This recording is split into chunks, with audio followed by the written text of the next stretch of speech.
श्री राम। जय बालाजी महाराज भक्तों। मैं बालाजी का सेवक अपने YouTube चैनल बालाजी की कृपा में आपका स्वागत करता हूं।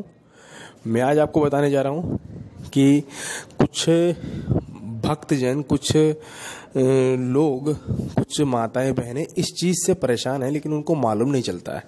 जैसे कि भगवान की पूजा कर रहे हैं, वो बालाजी की पूजा कर रहे हैं, ठीक है।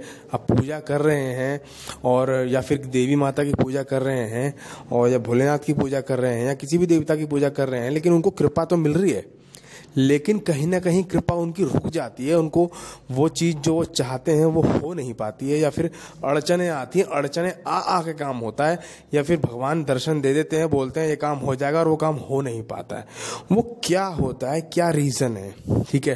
पहली बात तो भगवान ने अगर दर्शन दे के बोल दिया ये काम होगा तो वो होगा ही होगा, लेकिन अड़चन अगर आती है या रुकावट होती है तो वो किन चीज़ों की होती है, किन चीज़ों को आपको पहले क्लियर करके रखना चाहिए, उसके बारे में आपको बता देता हूँ मैं। जैसे कि पहले की नंबर 1 आपने सुना होगा पितृदोष। ये पितृदोष क्या होता है? हमारे घर में, आपके और हमारे घर में, हमारे जो कुंवारे बच्चे हैं, कुंवारे लड़के हैं, ठीक है, और जो हमारे पिता हैं या हमारे दादा हैं जिनकी अकाल मृत्यु हो गई है, ठीक है। अकाल का मतलब जिनका समय नहीं था और वो पहले एक्सपायर हो गए, तो उनको वो पितृ योनि में शामिल हो जाते हैं। जो छोटे होते हैं, इनकी शादी नहीं हुई होती है और वो शादी होने से पहले मर जाते हैं, वो पितृ योनि में शामिल हो जाते हैं। पितृ योनि में शामिल हो जाते हैं तो उनको क्या होता है कि आपको ध्यान रखना पड़ता है पूजा पाठ में उनका। पूजा पाठ में मतलब मेरी ये नहीं है कि उन्हीं की पूजा करो, मेरा मतलब ये है कि उनका इन चीज़ों को ध्यान रखना पड़ता है कि आपके जो भोग वोग देने का, उसके बारे में भी मैं अभी बता रहा हूँ आपको। पहले ही सुनिए कि प्रॉब्लम क्या आती है पितृदोष से। आपके घर में कोई काम बनेगा नहीं, शुभ काम में रुकावट होगी, होली दिवाली आपके घर में प्रॉब्लम आएगी आएगी। पहली बात तो पितृ होते कौन है, मैं आपको शॉर्ट में एक सिंपल लैंग्वेज में बताता हूँ। पितृ भी भूत ही होते हैं। भूत योनि में जो आपके घर के लोग मरने के बाद फंस गए हैं उन्हें पितृ बोलते हैं, क्योंकि वो आपके घर के हैं, ठीक है ना। अगर मान लो आपके घर के किसी और घर में चले जाएंगे तो वो भूत हो गए उनके लिए, तो वैसे ही वो भी आपके लिए प्रेत ही हैं, लेकिन आपके घर के हैं, इसलिए उनको पितृ या पूर्वज बोला जाता है। वो आपके कामों में रुकावट डालते हैं अगर उनको शांति नहीं मिली तो। शांति कैसे मिलती है, क्या करना चाहिए, उनके उपाय क्या करने चाहिए, ये बताता हूँ आपको मैं। ये रूठे होते हैं तो क्या होता है, कोई काम बनने नहीं देते, आपका नौकरी आपकी ढंग से लगेगी नहीं, ठीक है। छोटे मोटे कामों में फंसे रह जाओगे, घर में लड़ाई झगड़ा चिड़चिड़ापन, ठीक है ना। अच्छा, और आपके घर में लड़का नहीं होगा, मतलब शादी हो गई है लेकिन बच्चा भी कर रहे हैं, लड़कियां ही लड़कियां हो जा रही हैं, या बच्चा पैदा नहीं हो रहा है, वंश आगे नहीं बढ़ रहा है। अब 15 साल शादी को हो गए, 14 साल शादी को हो गए, आगे नहीं बढ़ रहा है ना। कहते हैं ना भूत प्रेत की प्रॉब्लम होती है, तो भूत प्रेत अपने घर के जो होते हैं पितृ, वो भी तो भूत प्रेत ही हैं, लेकिन वो रूठे हुए, उन्हें मनाओ ना, बात खत्म हो जाएगी वहीं की वहीं। और मनाने का तरीका देखो, महीने में अमावस होती है, अमावस्या होती है ना, तो जो मावस आती है ना महीने में, ठीक है, महीने में एक मावस आती है, तो उस मावस वाले दिन पितरों का दिन होता है, ठीक है ना। पितरों के लिए आपको क्या करना है, खाना, पूरी सब्जी बनानी है, ठीक है, पूरी सब्जी खीर बनानी है, पितरों को भोग लगाना है और आपको विनती कर रही है कि हमारे जो भी पितर हैं, वैसे तो ज़्यादातर आपको पता होता है क्योंकि वो सपने में दिखते हैं, आपको सपने में दिखेंगे, रूठे हुए दिखेंगे, नाराज दिखेंगे, कपड़े फटे हुए दिखेंगे, गंदे कपड़ों में दिखेंगे, रोते हुए दिखेंगे, तो समझ लो पितृ नाराज है तुम्हारे। या गुस्से में दिखेंगे लालम लाल, तो समझ लो पितृ नाराज है, पूर्व नाराज। तो उनको मनाने के लिए तो हर अमावस्या आपको क्या करना है। वैसे तो पहले क्या होता है कि अब ज़्यादातर 90 से 95% लोगों तक के जो घर में वो देवता बना के रखते हैं, या वो अपने खेतों में बनाए थे या अपने घेरों में बनाए थे, घेर में बनाए थे देवताओं को, ठीक है। देवता के छोटे छोटे घर बनाते हैं, वहाँ जाके पूजा करके आते हैं। अमावस्या वाले दिन दूध चढ़ा के आते हैं, कच्चा दूध चढ़ा के आते हैं, लोटे का खीर पूरी हलवा इन चीज़ का भोग लगाते के आते हैं। होली दिवाली वहाँ जाते हैं, है ना। तो ये सब काम करते हैं, ये तो आपको करना ही करना है। अब जिसके देवता बने हुए नहीं वो क्या करेगा, जिसके देवता बने हुए नहीं है वो क्या करेगा, जिसके देवता बने हुए नहीं है वो क्या करेगा, अमावस वाले दिन खीर पूरी बनाएगा, खीर पूरी सब्जी बना करके एक अपने मंदिर में रख देंगे, एक अठावरी मतलब 8 पूरी और सब्जी और ये सब है, और गाय के लिए निकाल देंगे अठावरी, 8 पूरी सब्जी और खीर, है ना, थोड़ा जल गाय को खिला के आएंगे, ठीक है ना, गाय को जरूर खिलाएंगे। अच्छा, और घर में जो आपके कोने हैं, जितने भी किनारे हैं घर में, दरवाजे के जो कोने हैं, जो दरवाजे हैं, उन दरवाजों में थोड़ा थोड़ा कच्चा दूध डाल देंगे और ये बोलेंगे कि हमारे जो पितृ हैं, हमारे जो जितने भी हमारे पूर्वज हैं, वो सब इसे स्वीकार करें, इसे स्वीकार करें, इसी से खुश हो जाएं और नाराजगी खत्म कर दें। और होली दिवाली अपने दामाद को या फिर अपने भांजे को, ठीक है, एक पहरावनी कपड़े की जरूर दें, कपड़े जरूर दें, उनको नए कपड़े जरूर दिलाएं होली दिवाली देवताओं के नाम के, ये बोल करके कि देवताओं के नाम के हैं, होली में दिवाली में जरूर। और होली वाले दिन, दिवाली वाले दिन उनको अपने भांजे को या अपने दामाद को या अपने बहनों को बुलाएं घर पे, उनको लिए अच्छा खाना बनाएं, पूड़ी सब्जी खीर वीर, इस तरीके से उनको कपड़े दान में दें, कपड़े सॉरी दान नहीं बोल रहा मैं, कपड़े उनको उपहार में दें और बोलें हमारे तरफ से देवताओं के लिए स्वीकार करो, ठीक है ना। ऐसे ही देवताओं का कितना ध्यान रखा जाता है, कब रखा जाता है, शादी के समय पर रखा जाता है, कब रखा जाता है, बच्चा लड़का पैदा होता है तब रखा जाता है ना। और शादी होने के बाद कंगन जब खुलता है ना, उस समय ही बहुत ध्यान रखा जाता है देवताओं का, उसके बाद ही, मतलब आप समझ रहे होंगे। तो ये चीज़ें हैं, तो इन चीज़ों का ध्यान अगर आप रखेंगे, देवताओं का ध्यान रखेंगे, आपके देवता या आपके कुल देवता या आपके पितृ या आपके पूर्वज अगर आपने सही से मना रखे हैं, खुश रख रखे हैं, तो दूसरी बात ये है कभी जिंदगी में भूत घुस नहीं सकता आपके घर में। क्यों? क्योंकि भूतों को सबसे पहले वही रोकते हैं, देवताओं को, बड़े बड़े देवताओं को सबसे पहले वही रोकते हैं, दरवाजे पे अंदर जाने नहीं देते अगर वो खुश हैं तो आपसे। कोई हनुमान जी की भी आप वो कर रहे हैं, पूजा पाठ कर रहे हैं, बजरंगबली की पूजा पाठ कर रहे हैं, भोलेनाथ की पूजा पाठ कर रहे हैं, तो उनकी शक्ति आएगी ना आपके पास। तो वो कैसे आपके घर के पूर्वजों पितरों से उनसे मिलकर ही आएगी पहले, मतलब पहले उनसे मिलेगी उसके बाद आएगी। अगर वो मतलब ऐसा होता है कि वो खुश होंगे तो आपके सारे काम बनेंगे।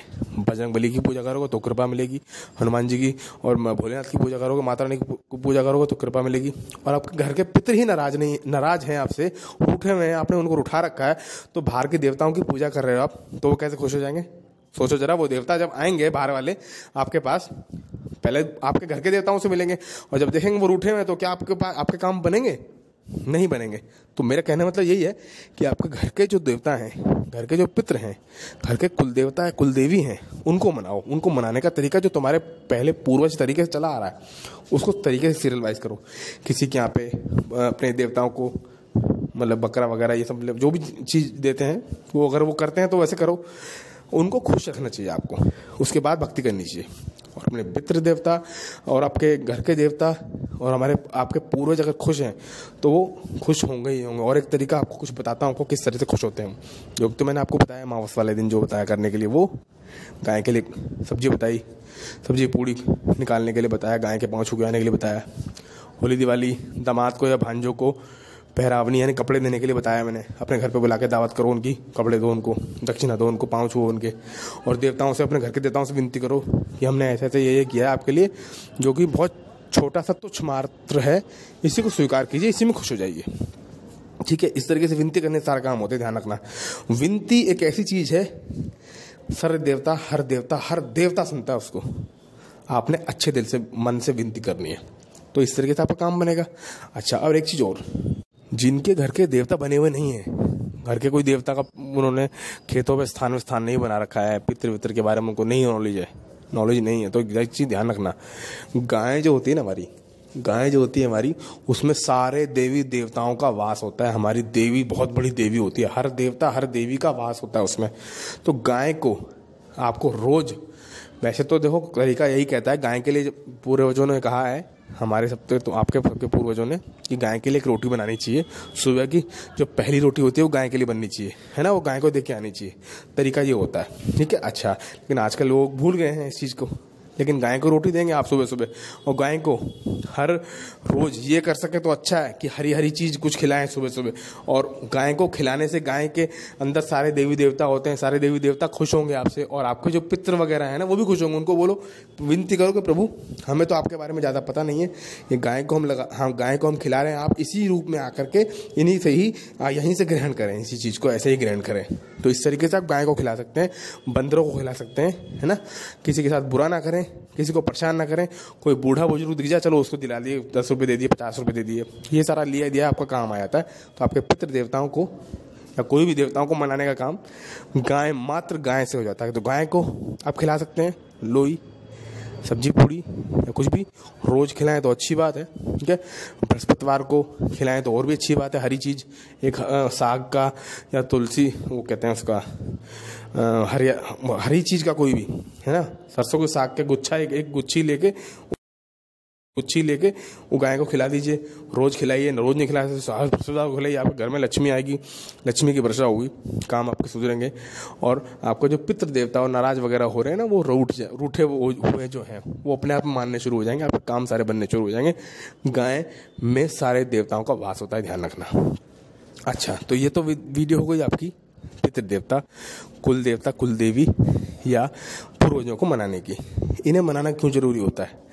इनके मानने के बाद ही बाकी जो देवता होते हैं उनकी पूरी 100% कृपा तभी मिलती है। चाहे वो देवता बजरंगबली महाराज हैं, चाहे वो देवता आपके भोलेनाथ हैं। ऐसा क्यों? क्योंकि जब तुम्हारी मम्मी ही नाराज रहेगी, तुमने अपने मम्मी पापा को ही नाराज कर रखा है, तो तुम बाहर के लोगों को कैसे खुश कर लोगे? खुद सोचो ना। बाहर के लोग आएंगे तुम्हारे पास, तुमसे मिलने देखेंगे ना, तो अपनी मम्मी पापा का ही कि और उठा रखा है तो हमारे क्या रिस्पेक्ट करेगा? होता है ना। तो ये चीज देवताओं में भी होती है। और जो शक्तियां होती हैं ना, ये आपस में बहुत एक दूसरे का सम्मान करती हैं। ये कभी लड़ती नहीं है। आप लड़ते हो, हम लड़ते हैं एक दूसरे से। ये शक्तियां कभी भी लड़ती नहीं है, ये ध्यान रखना। ये एक दूसरे का सम्मान करती हैं बहुत ज्यादा। तो आपको ये चीज समझनी है, ठीक है। तो इस तरीके से आपके सारे काम बनेंगे, ये आप कीजिए। कुछ लोगों को जिनको देवताओं के बारे में नहीं पता है, इनसे उनको जरूर नॉलेज मिलेगी। कुछ मैं जवाब इसमें दे दूंगा आपके कमेंट्स वगैरह में। कुछ अगर मैं चीज़ भूल रहा हूँ तो, क्योंकि तो आपको पता है मैं भी तो भगवान हूँ नहीं, मैं भी इंसान ही हूँ, है ना। तो जितना मैंने आपको समझाया वो समझिए और सही से समझिए। और बजरंगबली महाराज आपकी सारी कृपा, आपके ऊपर कृपा करें, सारी इच्छा पूरी करें और आपकी सारी की सारी मनोकामनाएं पूरी करें, आपके संकट हरें। जय श्री राम, जय बालाजी महाराज, जय जय।